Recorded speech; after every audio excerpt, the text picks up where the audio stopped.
Antes, después, eternamente, hay un lugar que nos permitirá encontrarnos. Perpetual, donde perduran los vínculos.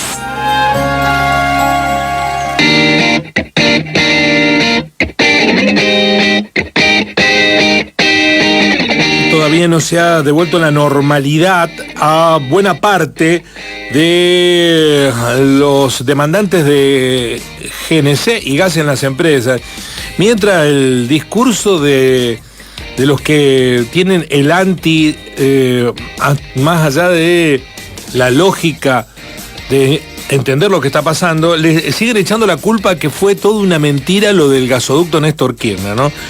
Es muy difícil. Al cierre de esta nota lo vamos a validar con una fábula, pero es muy difícil ir contra el argumento político que justifica todo lo del presente y lo culpa todo en el pasado. Este problema, los propios proveedores de GNC te dicen, nunca ocurrió, jamás había pasado desde la existencia del GNC que se cortara la provisión, de eso se trata. Voy a tomar contacto con alguien que está siendo muy solicitado por su experiencia, el ingeniero electricista egresado de la Universidad Nacional de Río Cuarto, magíster en gestión de la energía, Nicolás Malinowski. Nico, buen día, ¿cómo va? ¿Nicolás?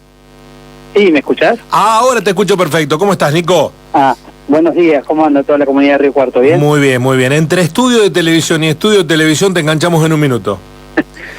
Sí, la verdad que me han solicitado, nunca he pensado que estuviéramos hablando tanto en la tele. Bueno. Pero bueno, con mi ley nos está dando de comer toda la semana con esto. Nicolás es director de OECIT, un centro de estudios que analiza la matriz energética de la República Argentina. Y la pregunta medular es, ¿esto fue un problema de coyuntura, mala gestión de un gobierno que recién está acomodándose, o es un problema estructural energético que vamos a padecer recurrentemente? No, esto particularmente es multicausal. Primero, una falta de previsibilidad por parte de la gestión actual de no prever, digamos, la demanda de gas para el consumo, en este caso por el pico de invierno, por las bajas temperaturas, ¿no? Entonces ahí estamos viendo claramente una falta de política energética, que el gobierno actual dice que todo tiene que estar librado al mercado, ¿no? Y bueno, la política energética no puede estar librada al mercado y hay que hacerse cargo, o sea, el secretario de Energía se tiene que hacer cargo de coordinar todas las áreas para que estas cosas no sucedan, ¿no? ¿Y qué consecuencias puede tener? Porque aquí da la impresión que se combina mala gestión y falta de inversión. ¿Es más fácil resolver la gestión o la inversión?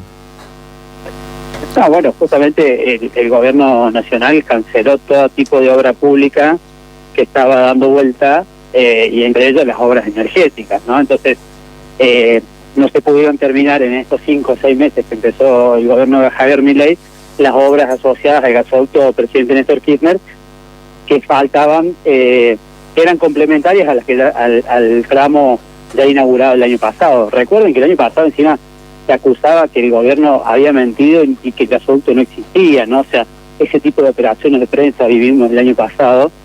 Y bueno, a su vez el gobierno está mostrando con esta falta de inversión en obra pública un superávit fiscal que claramente es tendencioso y mentiroso, porque no está invirtiendo la plata, digamos, donde hay que invertirla, para que los argentinos no seamos rehenes de esas situaciones, ¿no? Nicolás, esas operaciones siguen vigentes, las de culpar al gobierno anterior porque fue una acción de propaganda política y no una obra, lo del gasoducto. Sí, bueno, claramente el gobierno actual no se hace cargo, digamos, de la inoperancia, y la Secretaría de Energía, o sea, hoy se está dedicando a escribir a letra de molde los artículos necesarios para entregar los recursos hidrocarburíferos y el patrimonio nacional de las empresas energéticas, en este caso. Si vemos la ley, por ejemplo, de base que está siendo tratada en el Senado, ahí hay un capítulo de privatizaciones, un capítulo que modifica la ley de hidrocarburos y un capítulo que modifica la ley de gas y el capítulo del RIGI, que es el incentivo de grandes inversiones. Entonces ahí vemos, digamos, que hay una política energética claramente del gobierno nacional, pero con el objetivo de extranjerizar los recursos naturales y no ir hacia el autoabastecimiento local, ¿no? ¿Qué puede pasar en los próximos días? ¿Qué puede pasar cuando vuelva a apretar el frío? ¿Vamos a seguir sufriendo este tipo de carencias energéticas? Bueno, sí, el gobierno se decide y sale a hacer las compras pertinentes de barcos de GNL, no deberíamos tener el faltante de gas natural, tanto en las estaciones de servicio de GNC como en la industria y en el domicilio para la calefacción, ¿no? El tema que al no complementarse, al no realizarse las obras complementarias asociadas al gasoducto presidente Néstor Kirchner, que una de las obras está en la provincia de Córdoba, que es la conexión del gasoducto que pasa entre La Carlota y Tío Pugio, vamos a tener que importar más gas. Esas obras claramente ya a este invierno no van a llegar a los ritmos que estamos, sino que van a ser, si las terminan este año, aprovechadas el invierno que viene. Y este año vamos a tener que erogar más divisas para la importación de gas. Que eso encarece todo el sistema energético, no solo la provisión de gas natural por red, sino que también la generación de energía eléctrica, porque el 60% de nuestra matriz de generación de energía eléctrica depende de combustibles fósiles, principalmente de gas natural. Y ahí vemos, encima de eso se le suma la quita de subsidios, porque el gobierno esta semana, de eso no se olvidan, sacó un decreto que es el 465/24 que plantea la eliminación total de los subsidios para todos los ciudadanos argentinos de acá a noviembre, ¿no? Entonces, a todo esto se le combina un encarecimiento del sistema y una quita de subsidios, así que las tarifas van a ser totalmente abultadas, ¿no?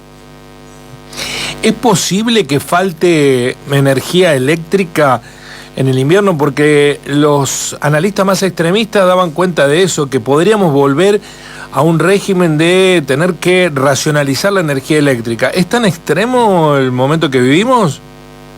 Y si justamente no se hacen las previsiones pertinentes y el gobierno se entiende y dice que es un problema que dejó la administración anterior, estas cosas pueden suceder, porque si no hay una buena gestión y una buena planificación para abastecer la demanda, no te queda otra que hacer cortes programados.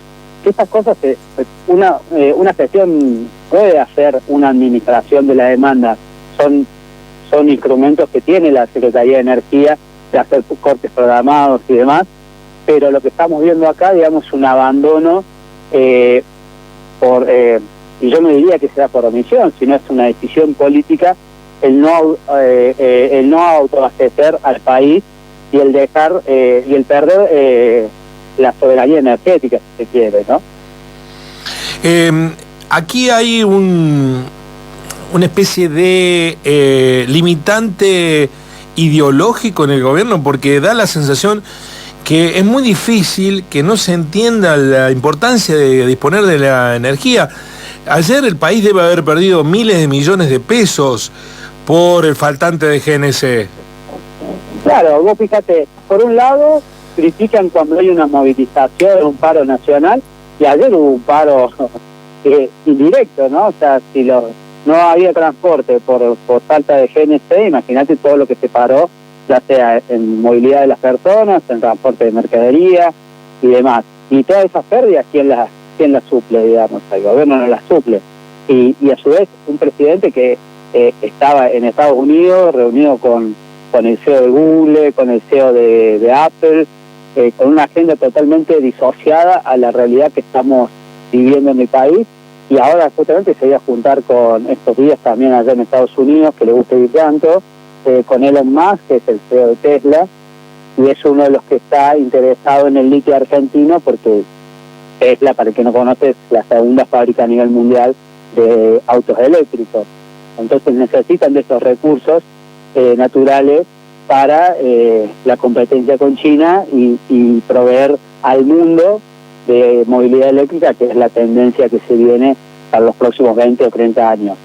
Y rige justamente es el capítulo de la ley base que habilita este tipo de inversiones y de saqueos en los territorios como el norte de nuestro país, ¿no? Sí, sí. Bueno, que veremos si las representaciones provinciales terminan entregando por una coyuntura, porque necesitan resolver, disponer de recursos en esta coyuntura, terminan entregando los recursos por 30 años, aprobando este capítulo del RIGI. Nicolás, muchísimas gracias por ayudarnos a entender lo que pasa y por seguir militando la idea de la soberanía energética que tanto necesitamos. No, muchas gracias a ustedes, Guillermo. Y sí, justamente, bueno, el viernes pasado estuvimos ahí en la Universidad de Río Cuarto conversando sobre estos temas, energía nuclear, transición energética y soberanía, que son cuestiones que hay que atenderlas y hay que discutirlas, sobre todo en los marcos académicos y con la comunidad en general, porque es una de las puertas al saqueo que se viene en la Argentina del siglo XXI. Una última pregunta de nuestra compañera Mayra. Sí. Sí, ¿cómo está, Nicolás? Buenos días. Justo trajiste el tema, de la charla en la universidad. Te quería consultar eso. Esto de, todos estos inconvenientes, o estas políticas que está implementando el gobierno que van sobre o atentan directamente contra la soberanía de nuestro país, ¿cómo afecta eso en las carreras, en los estudios, en los planes de estudio que se implementan en la universidad desde el punto de vista de la producción argentina de energía? Bueno, primero que este gobierno está atacando a la universidad pública en general, ¿no? O sea, a la educación pública, no solo a la universidad, sino a la educación. Entonces, empecemos por ahí, digamos, ¿cuál es, qué formación quiere este gobierno para las nuevas generaciones, ¿no? Esa sería como la primera pregunta que habría que hacerse. Y después, claramente, que todo esto afecta primero a la salida laboral que van a tener los profesionales que hoy están en las carreras principalmente vinculadas a la tecnología, como la ingeniería y demás carreras, y creo que es necesario complementar con estos debates que dimos el viernes en la universidad, las carreras que imparten desde la Universidad Nacional de Río Cuarto, porque muchas veces se enseña mucho, digamos, la cuestión técnica, pero se deja de lado la mirada soberana, la mirada de la importancia, digamos, de por qué desarrollar estos sectores tecnológicos que terminan traccionando la soberanía en el país y terminan traccionando sectores industriales que después son los que generan trabajo de calidad para las distintas localidades del país, ¿no? Entonces, son temas muy importantes a tratar y discutir con los estudiantes que son el presente y el futuro de la Argentina, ¿no? Muchas gracias, Nicolás, muy amable por este contacto. Te dejamos seguir haciendo pedagogía didáctica respecto de la energía y la crisis que estamos atravesando. Muy amable. No, muchas gracias a ustedes, Guillermo, y un saludo a toda la comunidad de Río Cuarto, a la comunidad de la universidad, y bueno, cuando gusten volvemos a conversar. Bueno, lo van a ver a Nicolás Malinowski en distintos medios de comunicación, es fuente de consulta permanente, se ha especializado en tema energético. Miren, hay aspectos de los análisis que son políticos o sociales en los que uno puede tener matices, puede tener formas de interpretarlo. Recién lo acabamos de analizar con Oscar Testa. El propio Poder Judicial, hay leyes que dejan interpretaciones abiertas y otras cerradas respecto de los tipos delictivos. Pero hay cuestiones que son técnicas, estrictamente técnicas, que no debieran ser motivo de puesta en discusión. Sin embargo, este gobierno y sus adherentes ponen en duda todo, cualquier principio. Si el círculo es círculo, si el cuadrado es cuadrado. Entonces hay que salir a explicar lo que uno supone que ya está dado por hecho. Nadie pondría en duda que un país es mejor si tiene soberanía energética. Nadie pondría en duda si conviene hacer una obra para aprovechar todo el gas que tenés en tu propio subsuelo como recurso natural, o si comprarle el gas a otros de afuera. Este gobierno sí.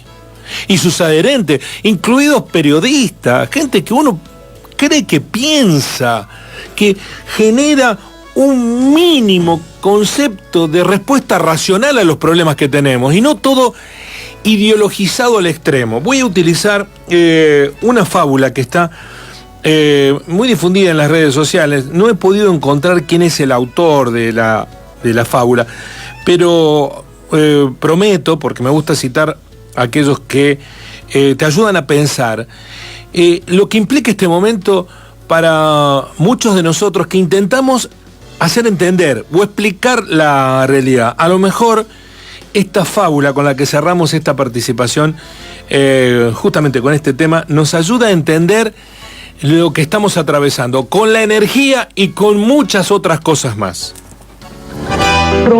Le dijo al tigre, la hierba es azul. Y el tigre le respondió, no. Vamos a volver a empezarlo porque empezó mordida y entonces no se entiende el concepto. ¿Quién le dijo qué cosa? Tiene que empezar desde el principio porque si no la fábula no se va a entender. Vamos a intentarlo nuevamente para que se comprenda la fábula a la que apelamos. Se trata de evocar a los porqué del fracaso de algunas discusiones. El burro le dijo al tigre, la hierba es azul. Y el tigre le respondió, no, la hierba es verde. La conversación subió de tono y los dos decidieron ir a ver al león, el rey de la jungla, para que él decidiera. El burro empezó a gritar, Su Majestad, ¿es cierto que la hierba es azul? Y el rey respondió, sí, la hierba es azul. El burro continuó y dijo, ese tigre no está de acuerdo conmigo y me molesta. Por favor, castíguele. Y el rey declaró, el tigre será castigado con 5 años de silencio.